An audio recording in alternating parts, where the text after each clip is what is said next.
Hi everyone, it's Eric from ecartman12.blogspot.com and welcome to my full review of the iPhone 5S. Now a big thanks must go over to Vodafone for sending me this handset over to review. A link to their website will be in the description below. Now a quick disclaimer, this review will be purely covering the hardware of the iPhone 5S and I will talk a little bit about the software. Reason being is because I have already reviewed iOS 7 in a separate video where I cover the pros and cons, so if you want to know my full opinion on the software, I would suggest you check that video out.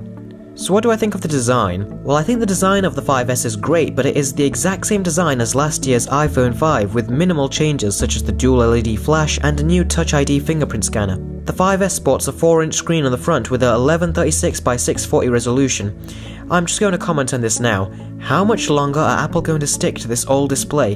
They increased the contrast a tad, but that's just not enough. I mean, it hasn't even reached 720p yet. For people like me who love consuming media on their smartphones, this really is not good enough. Not in resolution or size for that matter. On a more positive note, the iPhone 5S has a really nice 8-megapixel camera which is capable of capturing 1080p HD video. The photos are really clear and have a lot of detail in them, and the True Tone flash helps a lot. The HD video is also great with really quite decent audio reproduction.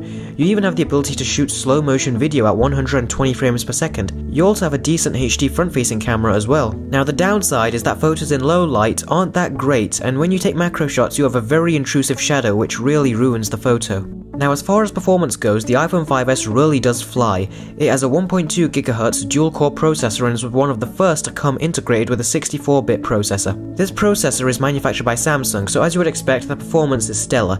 The only downside is that developers will take a really long time to update their apps to take full advantage of the new 64-bit architecture. But as it stands, games and other intensive applications, for now, run that little bit better on the 5S. One of the main selling points of this latest iPhone is the fingerprint ID scanner located on top of the home button.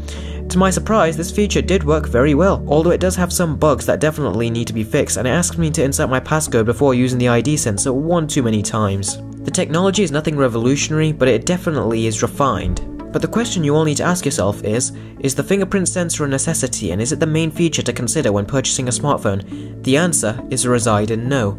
In regards to battery life, this is a 1440 mAh battery and the majority of people are not satisfied. I personally am of the minority who thinks the battery life really is not that bad. On low to medium use I get 2 days between charges, and if I'm using it heavily I'd get a day and a half. But you must keep in mind that I am not a hardcore iPhone user who takes it out all the time. I primarily use it for social networking, web browsing and video playback with the YouTube application, and the battery has been working fine for me. If I use it to play games the majority of the time, then it lasts the standard 4 to 5 hours, so the battery life hasn't been a problem for me. Let's talk about call quality. After all, that's what you'll be using a phone for. Both incoming and outgoing call quality from the earpiece above and the microphone at the bottom deliver pristine audio quality. The only complaint I have is that the reception is not as consistent as I have experienced with other smartphones. So can I recommend the iPhone 5S? Well, if you're coming from an iPhone 4 or 4S and want the latest and greatest iPhone, then yes, this will be a worthwhile upgrade for you and you will definitely be satisfied with the improvements.